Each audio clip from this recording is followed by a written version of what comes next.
آپ جانتے ہیں کہ حضرت علی المرتضیٰ رضی اللہ تعالی عنہ کی قبر لوگوں کی نظر سے چھپا کے بنائی گئی، اس ڈر سے کہ لوگ آپ کی قبر کو اکھیڑ نہ دیں، کیونکہ خارجی اس قدر جو ہے وہ زور آور ہو گئے۔ اسلام کی تاریخ دردناک ہے۔ حضور علیہ السلام فرماتے ہیں جتنے دکھ مجھے دیے گئے کسی کو نہیں دیے گئے، کسی نبی کو نہیں پہنچے۔ حضرت صدیق اکبر رضی اللہ تعالیٰ عنہ کی 2 سال 2 ماہ 8 دن دور خلافت، آپ کا زمانہ دیکھیں، ٹکنے نہیں دیا گیا، سازشیں، مصائب، اعلان۔ حضرت سیدنا عمر رضی اللہ تعالیٰ عنہ کو شہید کیا گیا، حضرت عثمان غنی رضی اللہ تعالیٰ عنہ پہ 40 دن پانی بند رکھا گیا اور پھر انہیں شہید کیا گیا۔ حضرت مولا کائنات شہید کیے گئے، حضرت امام حسن کو زہر دیا گیا، حضرت امام حسین کو بچوں کے سامنے ذبح کر دیا گیا، حضرت امام اعظم ابو حنیفہ کی وفات جیل میں ہوئی ہے، امام احمد بن حنبل کے بدن پہ اتنے کوڑوں کے نشان تھے کہ جب قمیض اٹھاتے تھے تو ہر جگہ کوڑوں کے نشان ہی نظر آتے۔ امام مالک کو مدینے کی گلیوں میں گدھے کے اوپر بٹھا کے کالا منہ کر کے وقت کے حاکم نے پھرایا۔ حضرت مجدد الفسانی علیہ رحمہ کو گوالیار کے قلعے میں جو ہے وہ قید کیا گیا۔ علامہ فضل حق خیر آبادی کو جزیرہ انڈمان کالے پانیوں کی سزا دی گئی۔ اہل حق کی تاریخ دیکھیں، دردناک تاریخ ہے۔ آج بھی کابل میں، قندھار میں، قلعہ جنگی میں، دشت لیلہ میں، تورا بورا میں، تکریت میں، موصل میں، بغداد میں، کشمیر میں، غزہ میں، یہاں برما میں دیکھو کون سی قیامت نہیں توڑی جا رہی ہے۔ ہمارے ساتھ ماضی دیکھیں تو ہمیں بغداد کی وہ دردناک کہانی سامنے آتی ہے جب انسانی کھوپڑیوں کا مینار تعمیر کیا جا رہا ہے اور منگول سردار نے اپنی فوج کو حکم دیا تھا کہ جو کسی مسلمان کا سر نہیں لائے گا اس کا سر کاٹ کے اس مینار پہ لگائیں گے۔ پھر لوگ پیسے لے کے پھرتے تھے کہ مسلمان کا پتہ دے اور اس کی کھوپڑی کاٹی جائے۔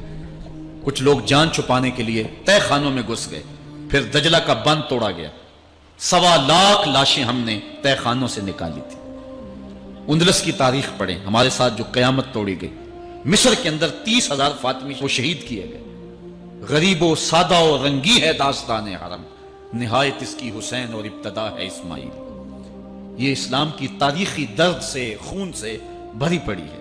تو حضرت مولا کائنات سیدنا علی المرتضیٰ رضی اللہ تعالی عنہ کو اس وقت اگر خدا کہنے والے بدبخت تھے تو ان کو شہید کرنے والے، اور اس ڈر سے کہ ان کی قبر کو کھیڑ نہ دیا جائے، خارجی اتنے زور آور ہیں تو ان کو جو ہے وہ لوگوں کی نظروں سے چھپا کر کے جو ہے وہ رکھا گیا۔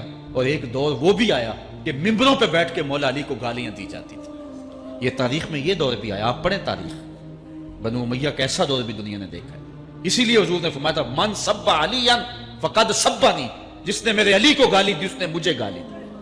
اور لوگوں نے ممبروں پہ بیٹھ کے باقاعدہ حکومت کی طرف سے یہ جو ہے وہ قانون تھا کہ تمہارا خطبہ مکمل نہیں ہوگا جب تک علی کو گالی نہیں دو گے۔ یہ لمحے بھی آئے جب اس دور میں دشمن علی موجود تھے، مبغضین موجود تھے اور افراط محبت میں رکھنے والے موجود تھے۔ تو یہ دور تو اسلام کا حضور کے دور سے 1400 سال پیچھے ہے، تو یہاں بغض رکھنے والے بھی موجود ہیں۔ اس عنوان کے ساتھ اگر عنوان چھیڑوں تو یہ لمبی گفتگو ہو جائے گی، یہ میرا موضوع نہیں ہے، لیکن اتنی بات میں کہوں گا، اللہ کا شکر ادا کرو، اللہ نے تجھے اہل بیت کے در کا بھی غلام بنایا ہے اور صحابہ کا بھی غلام بنایا ہے۔ کچھ لوگ صحابہ کا نام لے کے اہل بیت کو برا کہتے ہیں، کچھ اہل بیت کا نام لے کے صحابہ کے خلاف بکواس کرتے ہیں۔ ہمارے بزرگ فرمایا کرتے تھے صحابہ نبی کے در والے ہیں، اہل بیت نبی کے گھر والے ہیں۔ ہم کہتے ہیں گھر والوں تجھے بھی ہمارا سلام، در والوں تجھے بھی ہمارا سلام۔ ہم در والوں کو بھی سلام کرتے ہیں، گھر والوں کو بھی سلام کرتے ہیں۔ کسی نے حضور خطیب الاسلام سے پوچھا تھا کہ حضرت عائشہ افضل ہیں یا حضرت فاطمہ افضل ہیں؟ پوچھنے والے نے تو صاحب کو پھنسانا چاہا تھا، لیکن جن کے عقیدے صاف وہ پھنستے نہیں ہیں، ان کے عقیدے واضح ہوتے ہیں۔ تو حضرت صاحبزادہ نے فرمایا کہ میاں اگر دیکھو بیٹی ہونے کی حیثیت سے تو فاطمہ بیٹی ہے نبی کی اور عائشہ بیٹی ہے ابو بکر کی۔ ابو بکر کی بیٹی نبی کی بیٹی سے افضل تو نہیں ہو سکتی، اور اگر دیکھو بیوی ہونے کی حیثیت سے فاطمہ بیوی ہے علی کی اور عائشہ بیوی ہے نبی کی۔ علی کی بیوی نبی کی بیوی سے افضل تو نہیں ہو سکتی۔ تو یہ اپنے عقیدے کو واضح کر دیا۔ اللہ آپ کو سلامت رکھے اور حق کی راہوں کا مسافر۔ حضرت زید بن ارقم رضی اللہ تعالیٰ عنہ روایت کرتے ہیں کہ حضور نے ارشاد فرمایا من کنت مولا فعلی مولا، جس کا میں مولا ہوں اس کا علی مولا ہے۔ حضرت عمران بن حسین روایت کرتے ہیں کہ حضور نے مولا کائنات سیدنا علی المرتضیٰ کے بارے میں ارشاد کیا ان علی منی وانا منہ فہو ولی کل مومن، علی مجھ سے ہے اور میں علی سے ہوں اور وہ ہر مومن کا ولی ہے۔ حضرت ام سلمہ کہتی ہیں کہ میں نے حضور سے سنا، ارشاد فرماتے تھے لا یحب علی منافق ولا یبغضہ مومن، علی سے منافق پیار نہیں کرتا اور مومن بغض نہیں رکھتا۔ اور ایک حدیث میں حضور نے فرمایا من سب علی فقد سبنی، جس نے علی کو گالی دی اس نے مجھے گالی دی۔ حضرت مولا کائنات رضی اللہ تعالی عنہ کے حوالے سے ایک فرمان سن لیجئے اور میں اپنے مضمون کی طرف آتا ہوں۔ حضرت مولا کائنات کی ذات کو حضور نے معیار بنایا۔ مسند امام احمد بن حنبل میں روایت ہے، مشکات میں روایت ہے، نہج البلاغہ میں اور باقی کتابوں میں، کہ حضرت علی المرتضیٰ فرماتے ہیں کہ حضور نے مجھے دیکھ کر کے کہا کہ اے علی تیری مثال حضرت عیسیٰ علیہ السلام کی ہے کہ ان کی وجہ سے ان کے معاملے میں آ کے دو لوگ برباد ہوئے۔ ایک وہ لوگ جنہوں نے اتنی محبت کی کہ ان کو ابن اللہ، اللہ کا بیٹا کہہ دیا، وہ بھی برباد ہو گئے۔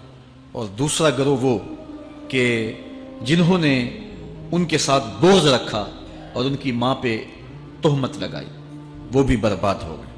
حضور نے یہ ارشاد کر کے فرمایا، حضرت علی فرماتے ہیں کہ حضور نے کہا یہلک فی رجلان محب مفرط یکرزنی بما لیس فی، اے علی تیرے معاملے میں بھی دو لوگ بربادی میں مبتلا ہوں گے۔ ایک وہ لوگ جو اتنا پیار کریں گے کہ وہ کہیں گے جو تو نہیں ہوگا، اور دوسرے ومبغض یحملہ شنآن علی ان یبہتنی، اور دوسرے وہ جو تیرے ساتھ بغض رکھیں گے اور بربادی کے راستے پہ چلیں گے۔ تو دونوں گروہ جو ہیں وہ بربادی کی راہوں کے مسافر ہو گئے۔ ایک نے محبت کی اور اس قدر محبت کی کہ وہ کہا جو حضرت علی نہیں تھے۔ حضرت مولا کائنات کے زمانے میں کچھ لوگ آپ کی دہلیز پہ آئے اور کہا یا علی انت ربنا انت خالقنا انت الہنا، اے علی تم ہمارے رب ہو، تم ہمارے خالق ہو، تم ہمارے معبود ہو۔ تو حضرت علی المرتضیٰ نے فرمایا کہ استغفر اللہ، اللہ تعالیٰ جل شانہ ہی خالق ہے اور وہی مالک ہے اور وہی معبود برحق ہے۔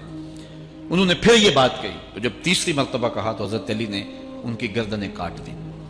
تو یہ آج بھی لوگ موجود ہیں ہمارے ملک میں، ہمارے ضلع میں لوگ ہیں جو علی اللہ کا نعرہ لگاتے ہیں، اور یہ بدترین لوگ ہیں اور معاشرے کی تل چھٹ ہیں، اور یہ محبت میں گمراہ ہو گئے اور انہوں نے حضرت علی المرتضیٰ کو خدا اور الہ کہہ دیا۔ دوسرا طبقہ ہے جو حضرت علی المرتضیٰ کو الہ اور خدا تو نہیں کہتا، لیکن انہیں نبیوں سے افضل مانتا ہے۔ بلکہ شیخ محدث دہلوی علیہ رحمہ نے تحفہ اثنا عشریہ میں باقاعدہ اس قول کو بیان کر کے اس کی تردید کی ہے کہ جو ایک طبقے کا خیال ہے کہ حضرت جبرائیل علیہ السلام کو نبوت دینے میں غلطی لگ گئی تھی، وہ دینی تھی حضرت علی کو اور دے گئے حضور کو، تو آپ نے اس کا رد کیا ہے۔ ایک طبقہ نبیوں سے حضرت علی المرتضیٰ رضی اللہ تعالیٰ عنہ کو افضل مانتا ہے، اور یہ طبقہ بہت سارا پایا جاتا ہے۔ میں نے اپنے ان کانوں سے جو ہے یہ باتیں سنی ہوئی ہیں، اور آپ نے بھی سنی ہوئی ہوں گی کہ نبیوں سے حضرت مولا کائنات کو افضل مانتے ہیں، اور یہ بھی گمراہوں کا ٹولہ ہے۔ تیسرا طبقہ وہ ہے جو نبیوں سے افضل تو نہیں مانتا لیکن معصوم مانتا ہے، یہ گمان کرتا ہے کہ حضرت علی رضی اللہ تعالی عنہ بھی اس شان کے مالک ہیں جو معصومیت کی شان انبیاء علیہ السلام کو دی گئی۔ یہ 12 امام اور 14 معصوم کا لفظ آپ نے سنا ہوگا، ہمارے جاہل مولوی بھی بول دیتے ہیں بعض کا۔ معصوم صرف انبیاء کی ذوات ہے، اولیاء اہل بیت محفوظ ہیں، معصوم نہیں ہیں۔ معصوم صرف ذوات انبیاء ہیں، اور یہ انہی کا اعزاز ہے، ان کے علاوہ یہ اعزاز کسی اور کو حاصل نہیں ہو سکتا۔ چوتھا طبقہ وہ ہے کہ جو حضرت علی المرتضیٰ رضی اللہ تعالی عنہ کو حضرت ابو بکر و عمر رضی اللہ تعالی عنہما سے بھی افضل مانتا ہے۔ خود مولا کائنات نے فرمایا کہ جو لوگ مجھے شیخین سے افضل کہتے ہیں، میں ان کے اوپر وہ حد جاری کروں گا جو ایک جھوٹے پہ جاری ہوتی ہے۔